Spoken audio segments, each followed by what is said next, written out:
Chiuse le urne, archiviati gli scrutini, da oggi nei 31 comuni chiamati al rinnovo si inizia, o nella maggioranza dei casi si continua, ad amministrare. Non ci saranno ballottaggi, visto che le amministrative hanno riguardato comuni al di sotto dei 15.000 abitanti. Andiamo in ordine alfabetico per capire com'è andata.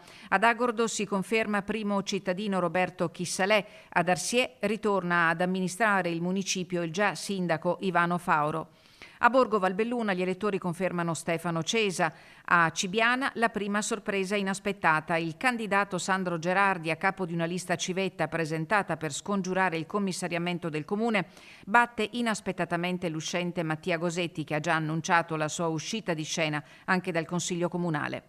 Ad Anta di Cadore gli elettori hanno premiato Thomas Menia Corbanese, che diventa così il sindaco più giovane della tornata 2024. A Domegge vince Achille Barnabò. A Limana, dove la faida interna al centrodestra ha portato alla presentazione di 4 candidati, la spunta Michele Talo, che soffia la poltrona di sindaco a Milena De Zanetta.